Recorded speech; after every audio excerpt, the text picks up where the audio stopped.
Load shedding, high unemployment and the rising cost of living is making it difficult for the country's vulnerable to put food on the table. According to Stats SA, on average, vegetables were 23% more expensive in April of this year compared to the previous year at the same time. And the milk, egg and cheese product group recorded an annual price increase of 14.5%, the largest rise in 14 years. We are now joined by CEO of Operation Hunger, Sandy Bukula, to see how the organization is plugging the gap. Thank you very much for your time this afternoon. Let's start with the operations of Operation Hunger, Sandy, if you will. Just introduce yourselves to our viewers. Thank you, Dudu. So Operation Hunger really has been in this fight against hunger and malnutrition using sustainable programs since 1978. So, we've managed to basically adapt through different times and environments, throughout the whole times when we've faced some scourges.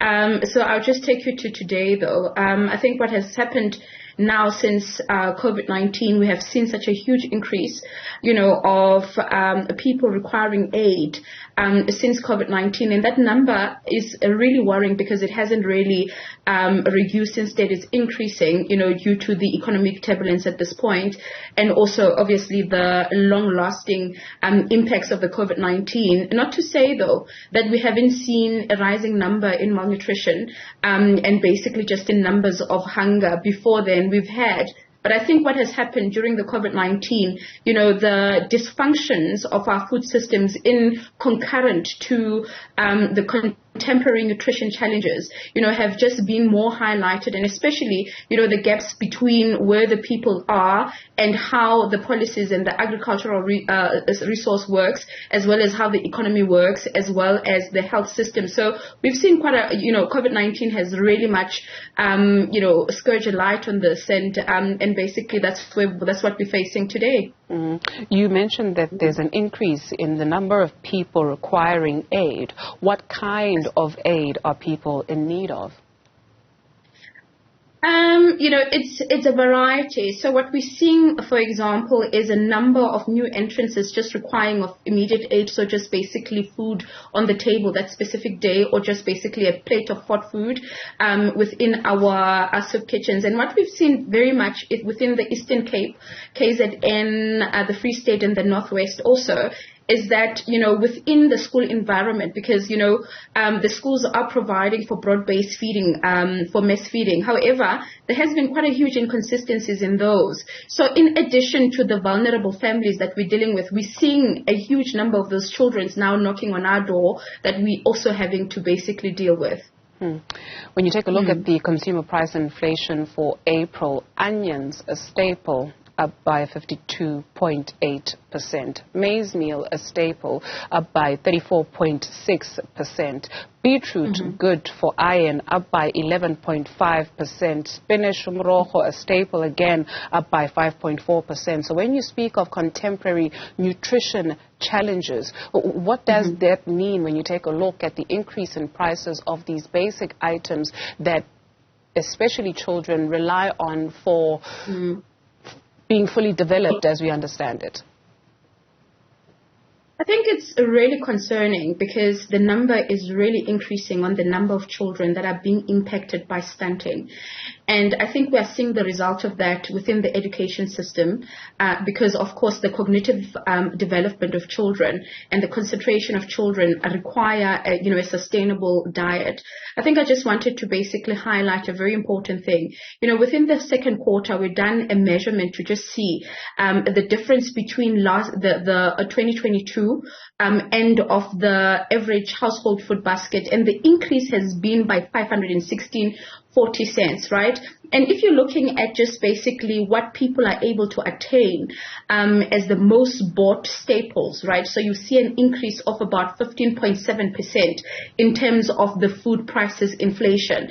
And what you also are seeing in terms of, the amount of income that people are able to generate in their household. So what has happened is there has been a degradation of what you would basically classify or categorize under a middle income household to basically a low income household. And the reason for that is because not only has the food pricing increased, but the utilities for the households for people to basically stay in has also increased. However, like the food poverty line is staying stagnant and is actually decreasing. So for most households in South Africa, the expenditure of the income is usually utilized to basically household utilities, things like rent, water, those kind of services. And what you then see is that basically the food requirements are usually very much compromised. So when we did the household food dietary diversity score, what we found was 36% of South Africa's households between the first quarter and the second quarter of this year basically are qualified under as low, are categorized as low under the diversity score. And this is basically, of not enough consumption of veggies and fruits. And that is caused really by affordability and access, really, especially within the rural communities. What you see in the rural communities, you'd find that, even though, for example, the households might have a small little piece of land where they can use coping strategies such as gardens, to basically complement what, like the dried ingredients that they purchase in the stores.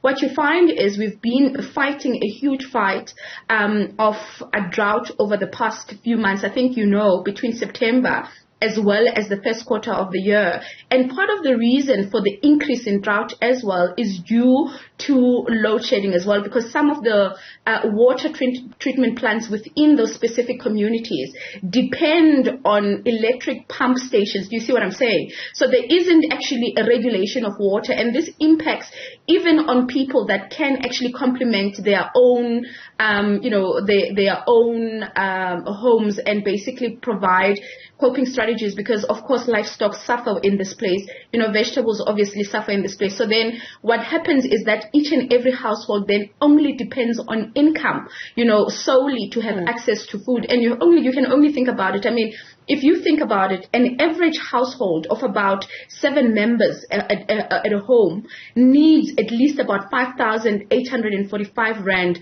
per month in order to provide a sustainable, nutritious diet. And I'm not speaking of, luxury goods. I'm speaking of basically just your basic minimum requirements. So, most households... Yeah, if we could please allow me to join you there. And then when we take a look at food wastage, have you been able to measure, just because on one end you'll find that, there is a need, and then on one end we find that there's food wastage in the country. How big a problem is that?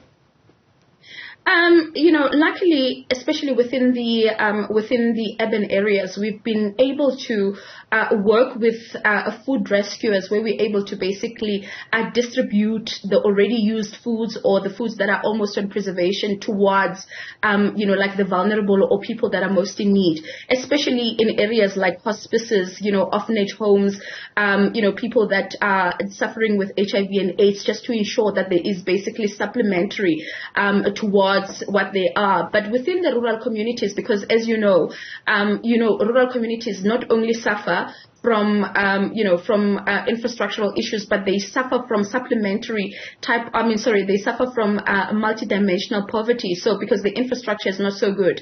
So to get basically the distribution from, for example, your huge wholesalers and so forth towards the people, it is quite costly, because the transportation and the supply chains are quite long and quite lengthy. You often hear it being said, indlala ibanga ulaga, and so if we are seeing the rise in hunger, it's something that surely is not sustainable. What is the unintended consequence? I think the unintended consequence, it's in 4 ways. It's in obviously our health structures, because already, we're spending so much money on treatment of dietary non-communicable diseases like your diabetes and so forth. And you would know we spend quite a large sum of amount on treatment. And for example, if we don't have any preventative measures for nutrition care that is going to assist in terms of that, we're going to obviously spend even more. I think secondly, also, when it comes to just basically the human capacity capacity for South Africa because we've scored low, with the World Bank this previous quarter. We're slowly decreasing in terms of our cognitive activity and basically capability. So we're going to see basically a degradation in that, and not only in that, that means basically the economy is going to suffer. That means education is suffering, and that also means that basically domestic violence within the homes is going to increase because these things are more like a part and parcel. You know what I mean? So the social, the social health of the country is what pushes also for economic growth. So I think basically if we don't deal with this very much decisively, and also in areas where we're supposed to be taking accountability, for example, I think we've seen quite a number of articles over the past 6 months of schools that are not, that are supplied by government that are not basically providing consistent feeding. You see what I mean? So areas like those, we shouldn't be having gaps because those are we're supposed to be seeing gains. But when we see the retraction of those, this then even puts an even bigger problem to say, what is it that we're actually going to do to grow the economy, and how do we actually manage the crisis that we have at the moment? Operation Hunger CEO Sandy Bukula, thank you very much for your time, man.